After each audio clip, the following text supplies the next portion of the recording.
Bonsoir à tous, bienvenue dans votre émission La Réunion est là. Comme ça, chaque semaine, on se demande dans quel état d'esprit on est avec ce Covid, comment se passe la vaccination, est-ce que on se prépare vraiment à sortir de ce contexte. On va en parler dans Cosmo Réunionnais.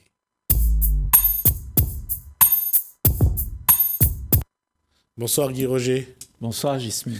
Les premières postures, les premières choses qu'on a vues lorsque ce 19 mai, on a ouvert, on a reculé la date du couvre-feu, on a réouvert les magasins, et c'est pas pour critiquer, mais c'est un constat quand même qui peut faire sourire.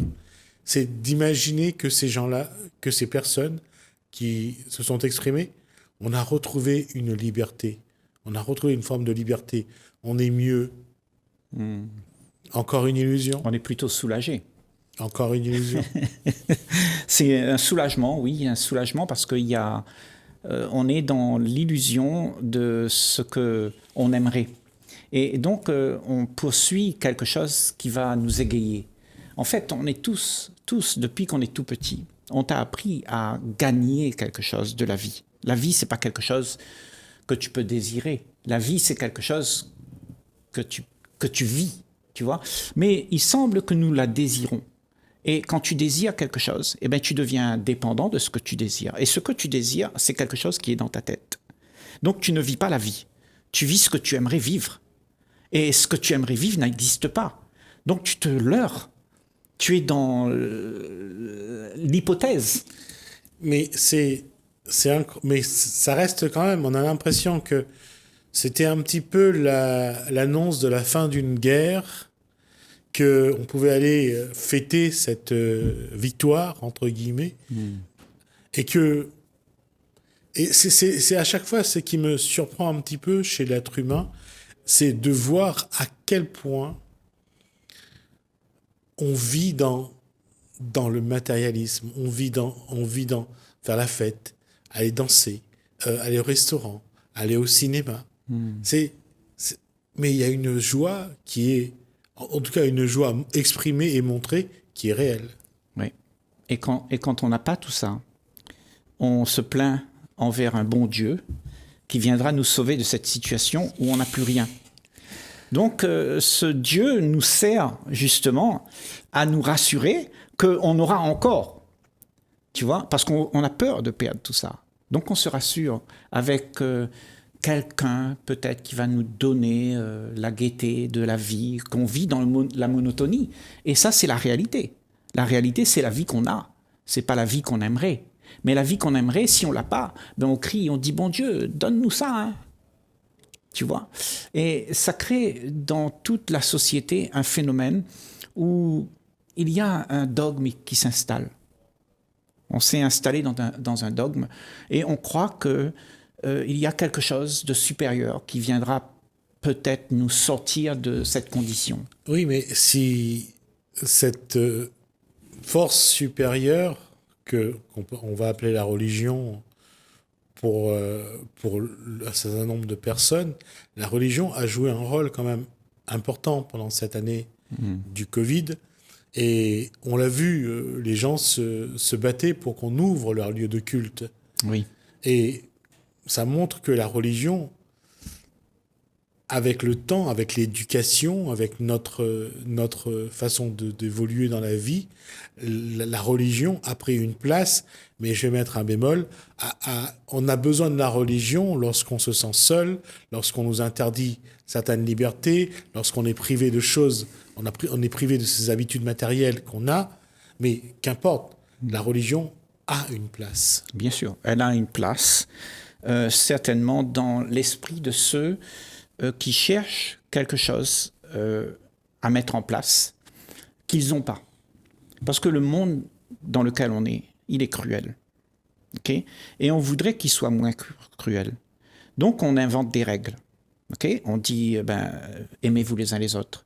Soyez bons. Tu ne tueras pas. Tu feras les choses...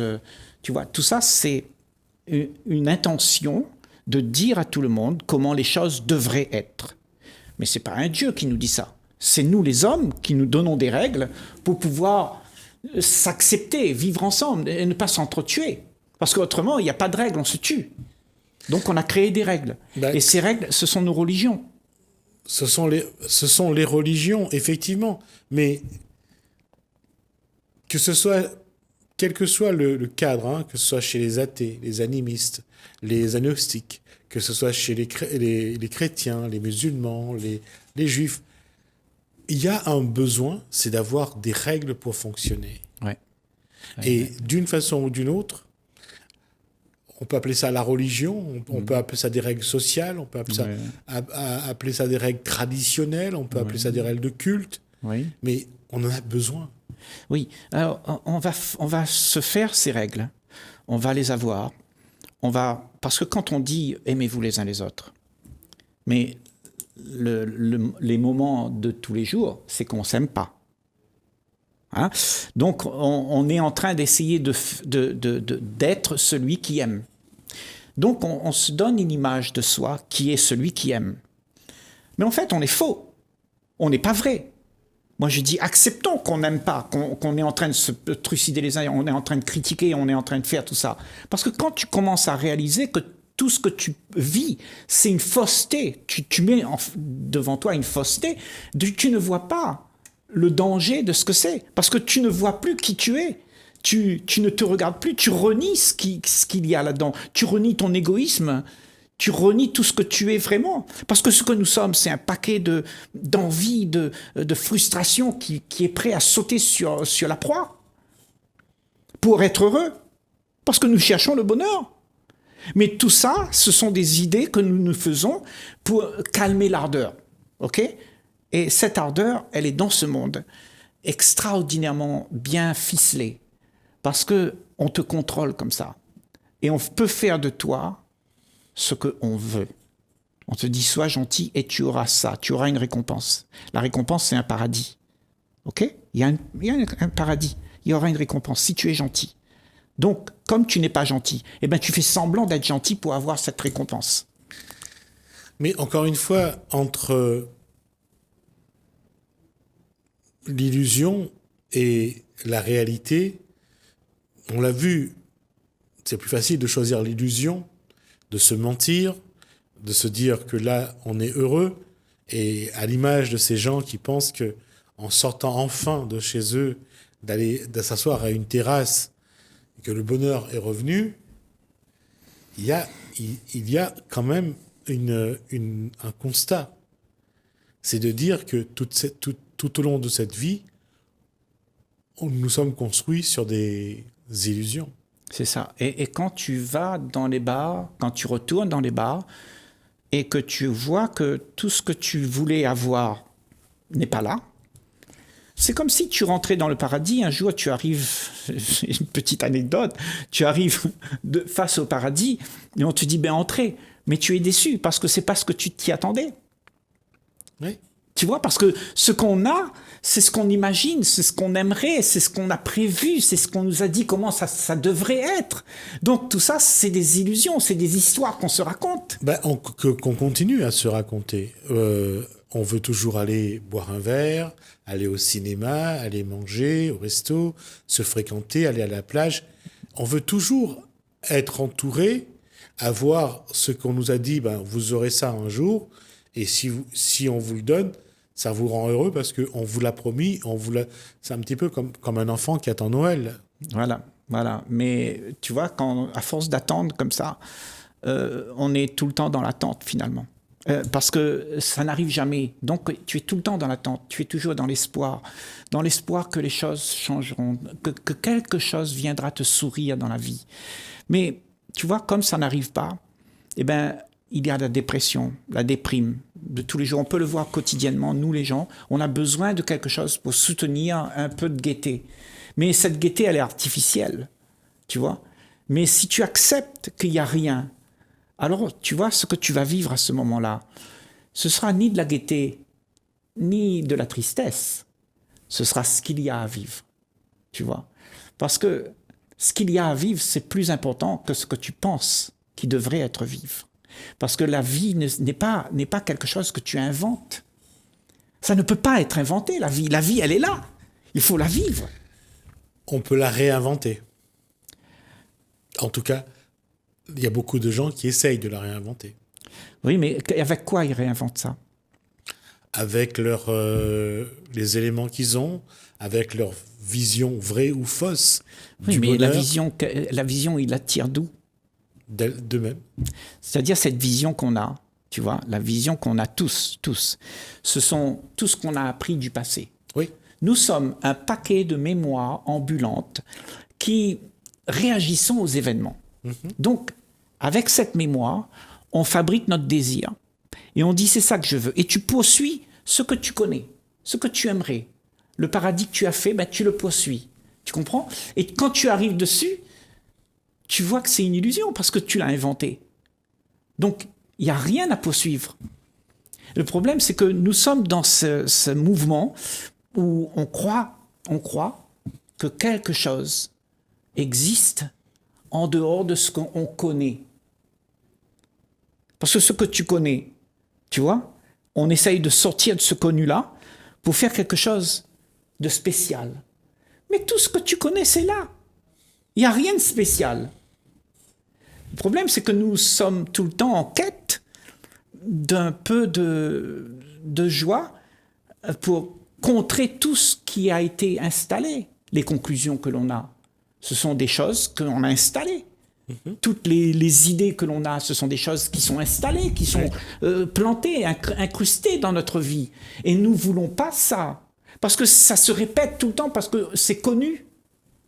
Mais la question revient souvent, c'est entre ce qu'on nous apprend, ce qu'on nous enseigne, le chemin qu'on nous trace, et ce chemin qui est inconnu, que personne n'a construit, donc n'a foulé.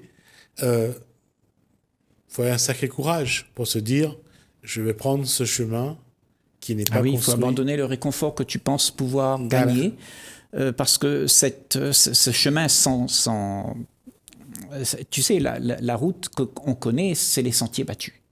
Tout le monde y va. Donc, c'est les sentiers bien fréquentés où on applique les références de tout ce qu'on connaît. Ça reste là. Mais sortir de là, effectivement, il y a un sentiment de peur parce que ce qu'on va rencontrer, on ne le connaît pas. Donc, ça s'appelle l'inconnu. Tu vois ? La seule chose, c'est que cet inconnu n'est pas plus inconnu que connu. C'est seulement l'idée que tu as qui t'empêche d'y aller. Parce que tu te fais une idée de ça. Et l'idée que tu te fais t'empêche parce que tu as peur de laisser ce que tu aimes. Et ce que tu aimes, c'est tout ce que tu connais, tout ce que tu as inventé, tout ce que tu as prévu pour te réconforter. Donc ta religion, ton Dieu, ton Jésus, ton ceci, tout cela, ça te réconforte. Et tu ne veux pas aller là-bas. Parce que là-bas, il y a quelque chose à apprendre. Ce n'est pas une croyance, ça. Non, c'est quelque chose qui, d'instant en instant, s'émerveille. Tu ouvres l'esprit à quelque chose que tu ne connais pas. Donc, tu es dans le vivant. À ce moment-là, tu es vivant. C'est une construction perpétuelle. Exactement. Mais cette construction perpétuelle, elle fait peur aussi. Les gens ont souvent peur de l'inconnu pour faire le confort de ce qui est déjà, j'allais dire, connu et apprécié, plutôt que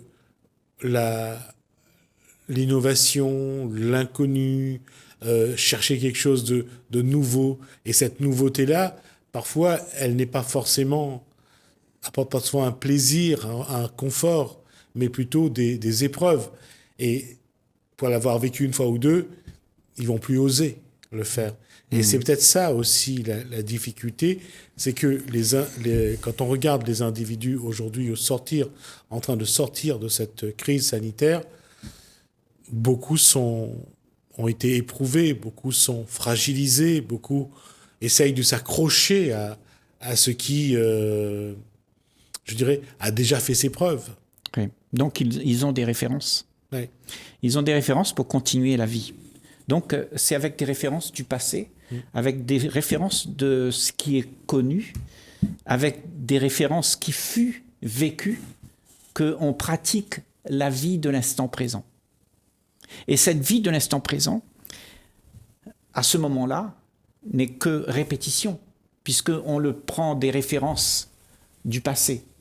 Donc, si tu veux vivre cette vie dans l'instant présent où tout s'ouvre à toi, ok, eh bien, il faut que tu abandonnes toutes ces références, toutes ces choses que tu penses, tout ce que tu as dans la tête, toutes les idées que tu as, les croyances que tu as, il faut que tu les mettes de côté pour t'avancer dans un chemin inconnu.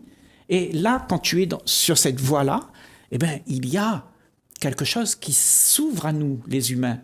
Et nous avons besoin de ça pour continuer à vivre ensemble. Autrement, on est stagné dans l'habitude. C'est là peut-être le paradoxe, c'est que d'une part, on s'accroche à ce qui a déjà marché et ce qui nous procure ce qu'on croit être un bonheur, et on n'ose pas s'avancer sur un chemin qu'on ne connaît pas, qui est inconnu, qui parfois peut surprendre, et surtout si ça demande encore d'avoir de l'énergie, du courage, de faire des efforts.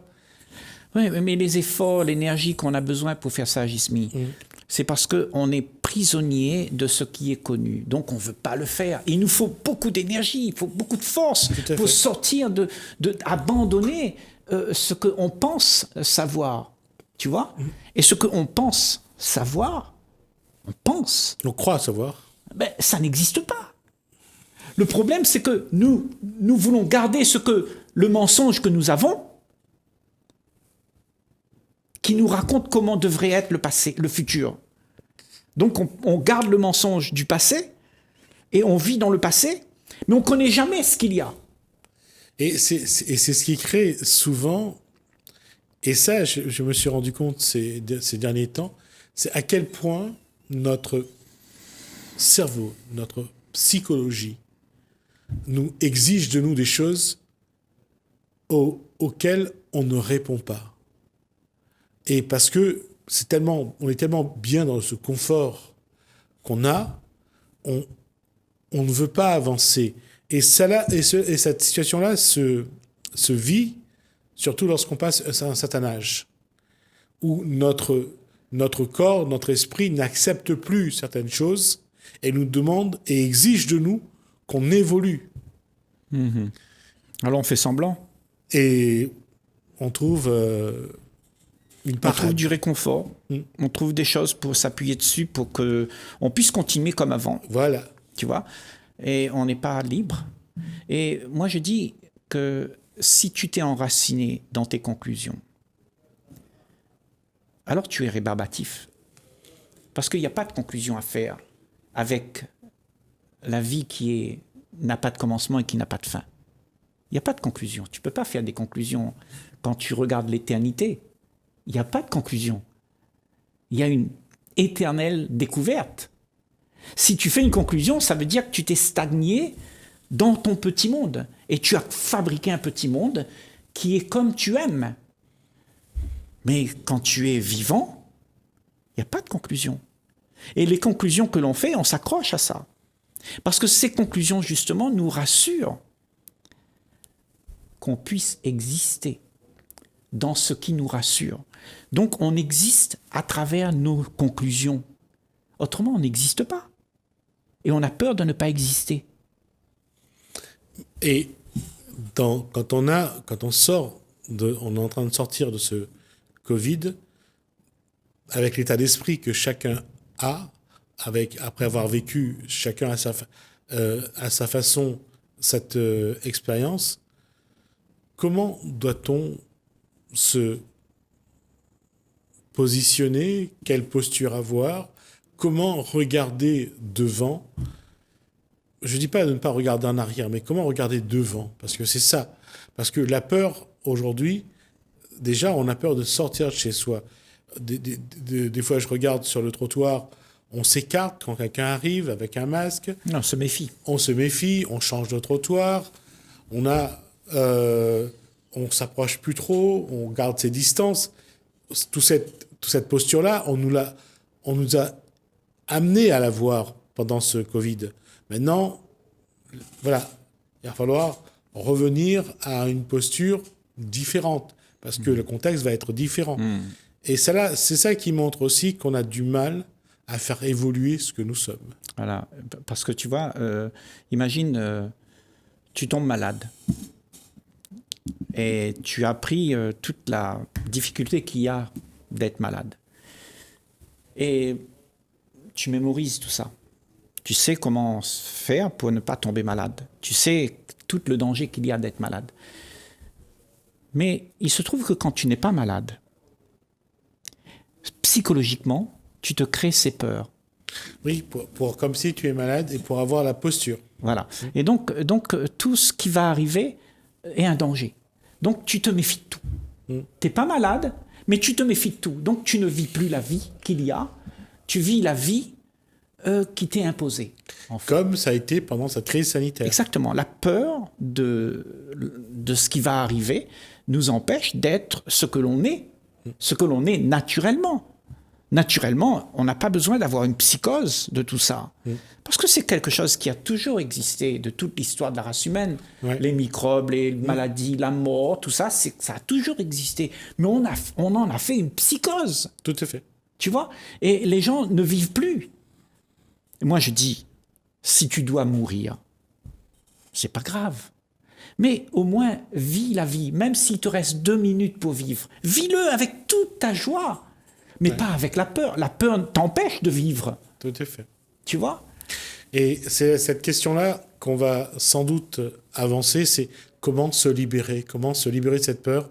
On verra ça la semaine prochaine avec Guy Roger, voir s'il y a un moyen pour ne plus, ne plus avoir peur, de ne pas avoir peur. Ouais, parce que la peur génère la peur, d'avoir peur, de la peur qui fait peur. Mais en fait, la peur n'existe pas. On verra ça la semaine prochaine. On verra ça la semaine prochaine, on marque une pause, on se retrouve juste après.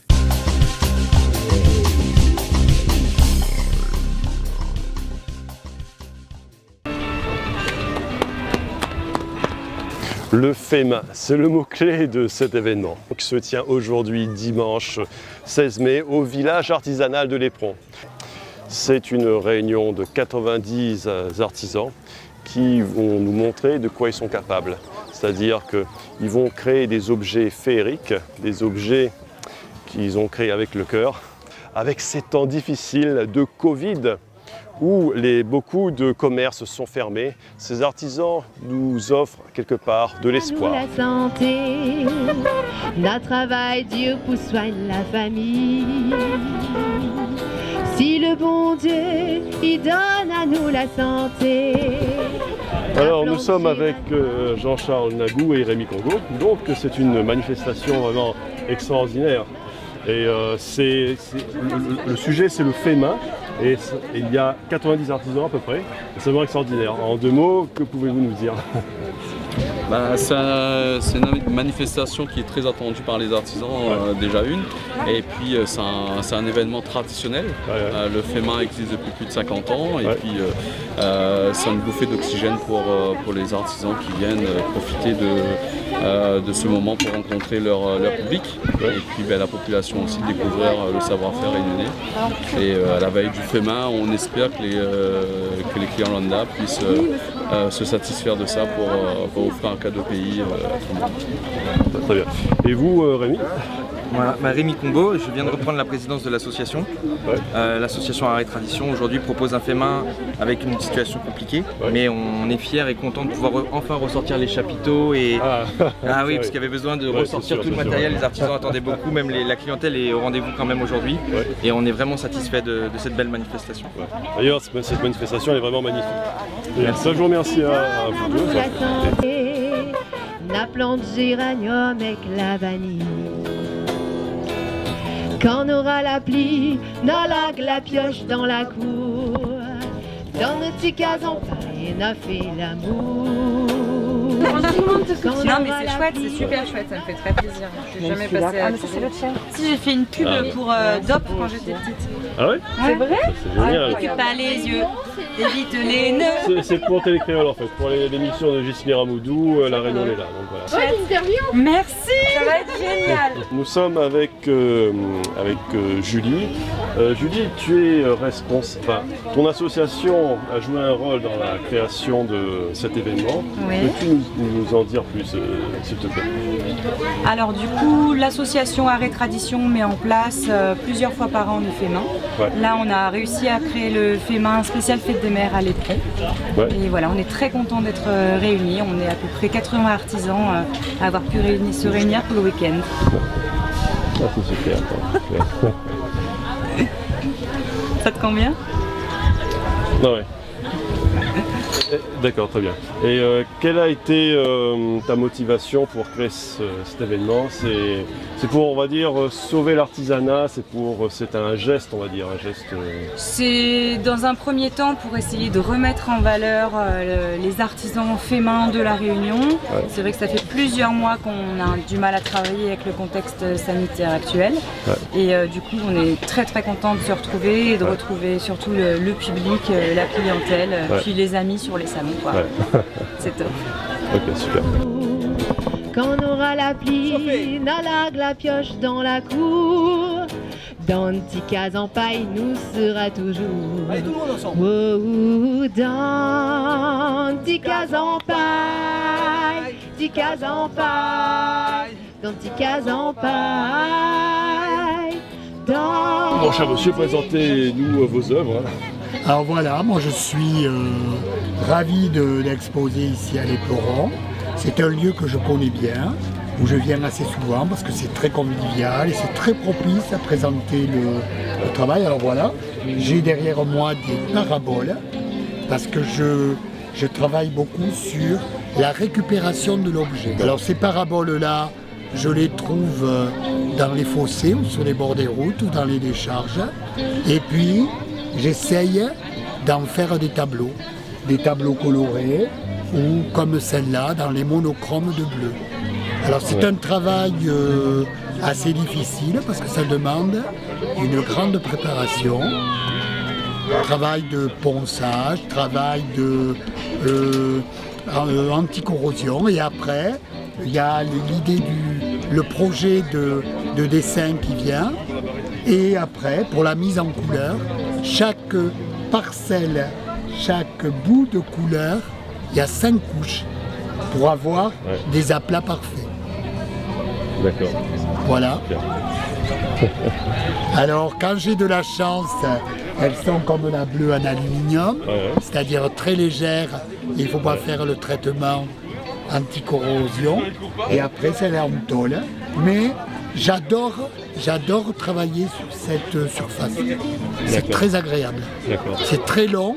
Chaque parabole demande environ une 50aine d'heures de travail. D'accord. Ok. Alors je ne fais pas que ça bien sûr. Hein. Je travaille aussi sur toile.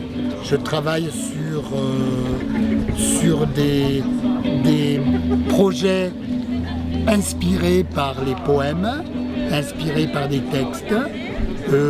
Et là, il y a aussi sur les tables d'un travail spécial pour l'exposition. Ce sont des techniques mixtes autour de médiums comme l'aquarelle, comme l'encre de calligraphe, comme la peinture acrylique, comme ici, vous voyez. Et aussi, je vais utiliser alors, ce qu'on appelle des techniques mixtes, plusieurs médiums, donc aquarelle, encre de calligraphe, teinture végétale, collage d'écrits. Alors, ce qui me passionne, ce sont les écrits venus d'ailleurs. Ici, c'est un petit détour par le Japon. Et je mets de la feuille d'or pour donner l'éclat de lumière, vous voyez. Je ne sais pas si à la caméra on va le voir, vous voyez. Selon, ah oui, je vois la feuille d'or. Oui, selon comme on bouge le tableau. Oui, je vois la feuille d'or. Ça se voit à la caméra, monsieur ? Ça se voit, oui. Voilà. Et c'est pour ça que la série, je vais vous en montrer une autre. La série s'appelle Éclat de lumière. D'accord. Parce qu'il y a la lumière de la couleur, mais il y a aussi la lumière de la feuille d'or. D'accord. Messieurs, dames, présentez-nous un petit peu vos produits. Alors je m'appelle Bernard Savreux, Karine qui est en formation chez moi. Et je faire votre connaissance. Je suis donc apiculteur en profession principale. Donc on produit du miel de bérose, du miel de litchi, du tout de fleurs et des forêts. On a 7-8 forêts différentes. Ouais. Et l'année dernière, au Salon d'agriculture, on a obtenu la médaille d'or sur le miel de bérose. Ouais. Donc cette année, on a repostulé, mais le concours a été annulé. Donc ça sera pour l'année prochaine. Moi, je vous souhaite le meilleur, en fait, que l'année prochaine, ça marche pour vous. Je suis sûr que ça va marcher. Alors là, vous avez du miel de litchi qui a été produit dans le sud-est, donc à Bois-Blanc, Sainte-Rose. Donc la particularité de ce miel-là, c'est qu'il n'est pas 100% en litchi, il y a un petit peu de forêt avec, puisque le verger est entouré de forêt. Ça lui permet de cristalliser beaucoup moins vite. Après, là, vous avez un miel de forêt des Macs. Ouais. Donc celui-là, il contient du miel de bérose sur lesquels les abeilles ont rajouté le miel de thon rouge, ce qu'on appelle le miel vert. C'est des bijoux principalement avec du verre de Bohême, des pierres semi-précieuses, des fois aussi des perles africaines. Voilà, des perles de Murano aussi.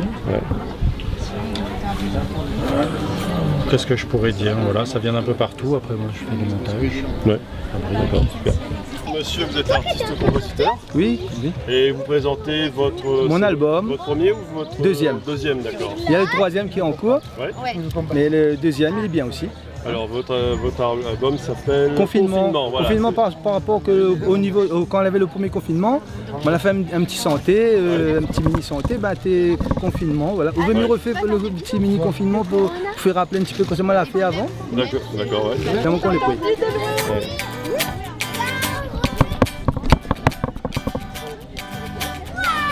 Reste confiné. C'est en ré majeur. Reste confiné. Reste dans la case.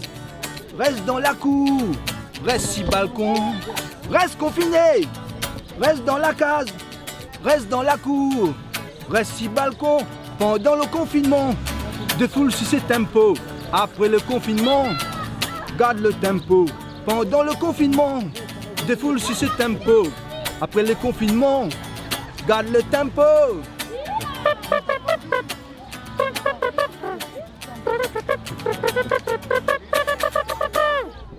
C'est super, hein, bravo monsieur, il va vraiment très bien, les gars. Merci. Il voilà un petit confinement, après il y a d'autres paroles aussi dedans, des paroles qui expliquent un petit peu, il ne faut pas se décourager, ça ira mieux demain. C'est sûr. Demain sera meilleur. Sinon Mélanie chante un petit peu pour la famille, les amis. À l'éperon, c'est la deuxième fois qu'elle me vient. Finalement, le gaillard, l'ambiance était bien, tout le monde était bien content. Très bien, nous venons de voir un échantillon de ces exposants et je pense qu'il faut être plus fort que ces difficultés, plus fort que le Covid. Il faut que nous puissions passer par-dessus ces contraintes et je pense que ce qui ne nous tue pas nous rend plus forts. Et d'ailleurs, c'est dans ce sens que nous devons aller justement, il faut se serrer les coudes dans ces temps de crise, dans ces temps où il faut faire preuve d'imagination et il faut se surpasser. Je vous souhaite une très bonne journée. Petit case en paille, nous sera toujours. Merci, on applaudit Sophie. Merci. Bravo.